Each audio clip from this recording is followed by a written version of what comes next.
Hi friends, Hindi recorded channel में आप सभी का स्वागत है। दोस्तों, पिछले अध्यायों में हमने गद्यांशों के प्रसंग, व्याख्या और विशेष पर चर्चा की थी और जाना था कि कैसे हम आसानी से किसी भी गद्यांश के प्रसंग या संदर्भ को लिख सकते हैं और सरल शब्दों में उसकी व्याख्या कर सकते हैं। यह बहुत ही आसान कार्य है। इसी प्रकार हम काव्यांश यानी पद्यांश की भी व्याख्या लिख सकते हैं।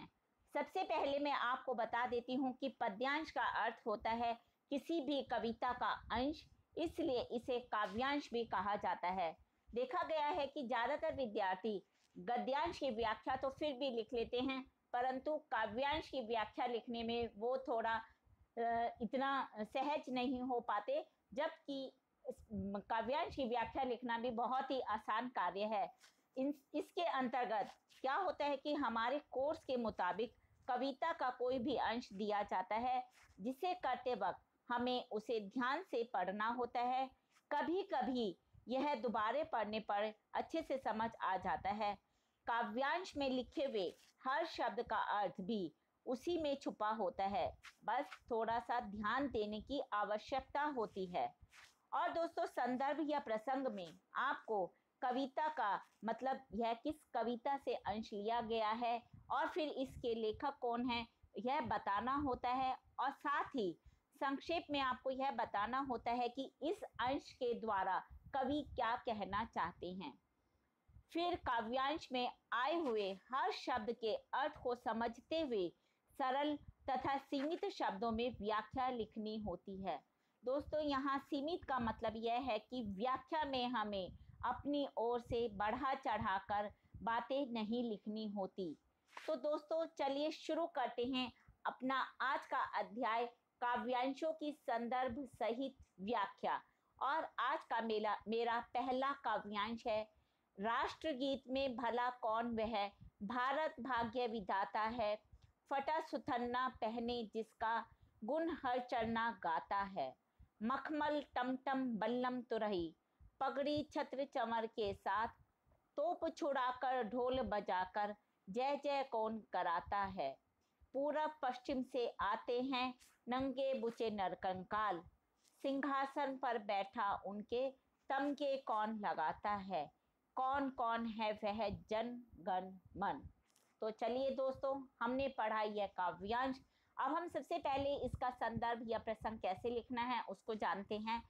प्रस्तुत काव्य पंक्तियां आधुनिक कविता के प्रसिद्ध कवि रघुवीर सहाय की कविता अधिनायक से ली गई हैं। रघुवीर सहाय राष्ट्रीय हित के चिंतन को केंद्र में रखते हैं। भारत के राष्ट्रगान की शक्ति और जन सामान्य का उससे जुड़ाव, जिसको कि किन्हीं शब्दों में बांधना सहज नहीं है, को वे इस कविता में घोषित करते हैं। देखा, मैंने आपको बताया कि क्या इस जो अंश दे रखा है उसमें कवि क्या कहना चाहता है, यह भी आपको संदर्भ में लिखना होगा। व्याख्या देखते हैं। रघुवीर सहाय कहते हैं कि राष्ट्रगीत में वह कौन सी शक्ति है जिसे भारत भाग्य विधाता कहा जाता है। भारत का हर व्यक्ति राष्ट्रगान के साथ सावधान की स्थिति में आ जाता है। वह कोई तो राष्ट्रीय ताकत है जो प्रत्येक भारतीय के हृदय में ऊर्जा का संचार करती है। बहुत प्रभावशाली शब्द चित्र खींचते हुए कवि कहता है कि फटा सुथन्ना पहनकर भी, फटा सुथन्ना का अर्थ है यानी कि जिसके तन पर कोई कपड़ा भी नहीं है, फटे चिथड़े से उसने पहने हुए हैं, वह भी राष्ट्र हित के लिए एक पैर पर खड़ा हो जाता है। भारत विचित्र विविधताओं का देश है। कहीं कोई पगड़ी बांधता है तो कोई पजामा पहनता है तो कोई फिर धोती। फिर भी प्रत्येक भारतीय कोई तुरही बजाकर या फिर कोई तोप, दूसरा कोई तोप चलाकर भारत माता की जय जयकार करता रहता है। पूरब से पश्चिम, उत्तर से दक्षिण, भूखे नंगे नरकंकाल ही भारत माता के गुणगान करते रहते हैं। और भारतीय लोकतंत्र की यही विशेषता है कि राष्ट्रीय मंचों पर भी ये नरकंकाल राष्ट्रीय पुरस्कार प्राप्त करते दिखाई पड़ते हैं, और जो भी उन्हें पुरस्कृत करता है वह भी एक भारतीय है। तो दोस्तों, देखा कि कितना आसान है। कविता के अंश को हमने ध्यान से पढ़ा और समझा, जाना, हर शब्द पर ध्यान दिया और उसका बहुत ही सरल शब्दों में उसकी हमने यहाँ व्याख्या लिख दी है। अब हम इस काव्यांश में क्या विशेष है इसको भी जान लेते हैं। इसमें क्या है, भारतीय गणतंत्र की विशेषता पर इस काव्यांश में प्रकाश डाला गया है। और हमने पढ़ा तो जाना कि इसमें राष्ट्रगान की जो महिमा है उसके बारे में बात की गई है। राष्ट्रगान गायन की महिमा का वर्णन किया गया है। राष्ट्रगान की शक्ति जिसके कारण फटेहाल, गरीब, भूखे, नग्न व्यक्ति भी समान रूप से राष्ट्र प्रेम से भर जाते हैं। देखा है कि जब भी जनगण मन हमारा राष्ट्रीय गान कहीं भी बजता है तो कोई भी व्यक्ति चाहे किसी भी मुद्रा में क्यों ना हो, चाहे वह बिल्कुल गरीब हो चाहे वो कोई अमीर हो, सभी एकदम सीधे तन कर खड़े हो जाते हैं। यह हमारा तरीका होता है अपने देश के अपने राष्ट्रीय गान को सलामी देने का, उसका सम्मान करने का। और यह हम लोगों के अंदर अपने आप ही होता है कि कोई ऐसी शक्ति है राष्ट्रगान में, उसके हर शब्द में, कि बच्चे तक उसको सुनकर अपने अलग उसमें सीधी मुद्रा में आ जाते हैं। तो कुछ तो है दोस्तों हमारे राष्ट्रगान के अंदर जो कि हमें सबको अपनी तरफ खींचता है। वो ऊर्जा है जो ऐसी जो सभी लोगों को अपनी तरफ खींच लेती है। दोस्तों ये हमारे पहला काव्यांश था। अब हम जानते हैं अपना दूसरा काव्यांश। यह बाजारों का समय है और वहाँ किसी रहस्यमय स्रोत से मैं हमेशा मौजूद हूँ, पर अपराध क्षमा हो प्रभु, और यदि मैं झूठ बोलूं तो जलकर हो जाऊं राख। कहते हैं इसमें आपकी भी सहमति है। अब दोस्तों इस काव्यांश के लिए आपने कविता पढ़ी होगी तो आपको समझ आ जाएगा कि यह इसमें कवि किसके द्वारा क्या बात कहना चाहता है। तो पहले हम इसके संदर्भ को समझते हैं। प्रस्तुत काव्य पंक्तियां केदारनाथ सिंह की कविता पानी की प्रार्थना से ली गई हैं। कवि ने पानी के माध्यम से समाज की भयावह मानसिकता को वाणी देने का प्रयास किया है। यानी कि इसमें कवि पानी के द्वारा जो समाज में उस अराजकता है उसके बारे में कहना चाह रहा है। तो चलिए दोस्तों अब हम इसकी व्याख्या देखते हैं। पानी कहता है कि यह तो बाजारवाद का दौर है। यह समाज का दोहन किए जा रहा है। दोहन कैसे किया जा रहा है? जैसे पानी का हम लोग दोहन कर रहे हैं। पानी की जगह उपलब्ध है बाजार भी। यह कोई नहीं जानता कि यह पानी कहाँ से आता है, क्या इसका उद्गम है।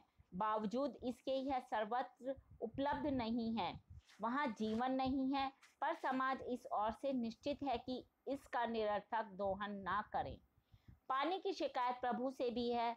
बेहद तल्ख अंदाज में प्रभु से शिकायत करते हुए पानी कहता है कि हे ईश्वर, यदि मैं झूठ बोलूं तो जलकर राख हो जाऊं, किंतु मैं सच कह रहा हूं कि मेरी इस दुर्गति में, अर्थात समाज की इस दुर्गति में आपका हाथ भी कम नहीं है। आप भी चाहे अनचाहे इस दुर्गति के लिए जिम्मेदार है।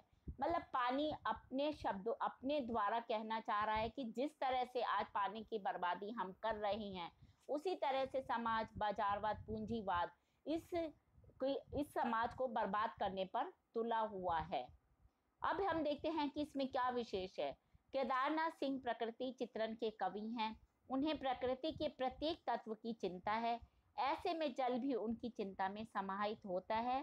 तो यह उनके जैसे कवि के लिए संभव है। मतलब पानी की दुर्दशा का चित्रण उन्होंने किस तरह से समाज के दुर्दशा के साथ मिलाकर किया है, बहुत ही सुंदर शब्दों में कवि ने अपनी बात की है। हर कोई कवि इस तरह से अपनी बात इतने सहज शब्दों में शायद ही बता सके जितने सहज शब्दों में केदारनाथ सिंह ने की। क्यों ऐसा? इसलिए कि वो प्रकृति के बहुत करीब है, प्रकृति की हर चीज के हर एक पत्ते के करीब है और हर वो छोटे छोटी बातों से प्रकृति को समाज के साथ जोड़कर अपनी कविता में दर्शा देते हैं। दोस्तों ये था हमारा दूसरा काव्यांश और उसकी व्याख्या। अब हम चलते हैं अपने तीसरे काव्यांश की तरफ। माँ मेरे अकेलेपन के बारे में सोच रही है। पानी गिर नहीं रहा, पर गिर सकता है किसी भी समय। मुझे बाहर जाना है और माँ चुप है कि मुझे बाहर जाना है। यह तय है मैं जाऊंगा तो माँ को भूल जाऊंगा। जैसे मैं भूल जाऊंगा उसकी कटोरी, उसका गिलास, वह सफेद साड़ी जिसमें काली किनारी है। मैं एकदम भूल जाऊंगा जिसे वह इस समूची दुनिया में माँ और सिर्फ माँ पहनती है। उसके बाद सर्दियाँ आ जाएंगी और मैंने देखा है कि सर्दियाँ जब भी आती हैं तो माँ थोड़ा और झुक जाती है अपनी परछाई की तरफ। दोस्तों, हमने इस काव्यांश को पढ़ा और जाना कि इसके अंतर्गत एक बेटा अपनी माँ के बारे में सोच रहा है, शायद उसे कहीं बाहर जाना है और उसके मन में वो पीड़ा जो निकल रही है और उसकी माँ की जो भी दशा है वो हमें इस काव्यांश के द्वारा पता चलती है। चलिए दोस्तों, अब हम इसके संदर्भ पर चर्चा करते हैं। प्रस्तुत काव्यांश केदारनाथ सिंह की कविता सुई और तागे के बीच में से लिया गया है। इसमें कवि ने आधुनिक जीवन की विवशता, इस विवशता के चलते माता पुत्र का विरह, दोनों के हृदयगत भावों को बिछड़ने के दर्द को परिलक्षित किया है। अब हम देखते हैं दोस्तों, इसकी व्याख्या को समझते हैं। माँ बेटे के विरह के पल की स्थिति का मार्मिक हृदय स्पर्शी चित्रण करते हुए कवि कहते हैं कि माँ अकेलेपन की सोच सोच कर दुखी हो रही है। उसके बेटे को बाहर जाना है, उसकी आंखें बोझिल हो चुकी हैं, अब बस उसकी आंखों से आंसू गिरने वाले हैं। वह उन सभी समयातीत दृश्यों को स्मरण करती है, मुझे बाहर जाने के बारे में सोचकर चुप रह जाती है। उसे लगता है कि मेरा पुत्र बाहर जाकर यह भूल जाएगा कि उसकी माँ भी है। वह उसके द्वारा बचपन में प्रयोग लाई गई कटोरी, गिलास इत्यादि सामग्रियों को भूल सकता है। वह अपनी माँ के द्वारा पहनी जा रही साड़ी जो सफेद रंग की है और जिस पर काले रंग की किनारी बनी हुई है, वह एक साड़ी जिसे उसकी माँ वस्त्र अभाव के कारण इतने दिनों से पहन रही है। वह भूल तो नहीं जाएगा। ऐसा सोचते हुए पुत्र यह भी सोचता है कि कैसे प्रत्येक सर्दी के बाद उसकी माँ की शारीरिक अवस्था कमजोर हो जाती है और वह ज्यादा कमजोर व कृशकाय होकर थोड़ी सी और झुक जाती है, मानो वह और उसकी परछाई और करीब होते जा रही हैं। दोस्तों, इसमें माँ और बेटे के विरह को कितना मार्मिक जो मार्मिक चित्रण है उसे किस तरह से कवि ने कितने सुंदर शब्दों में हमें बताया है।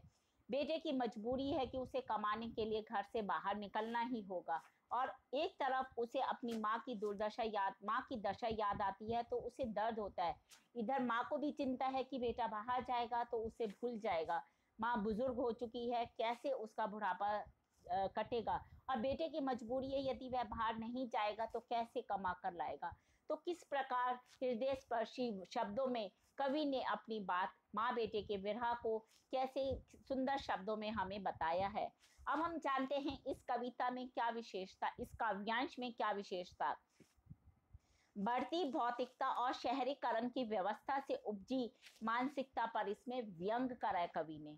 माँ बेटे के विरह के समय दोनों की मनोअवस्था का चित्रण बहुत सटीक तरीके से किया गया है।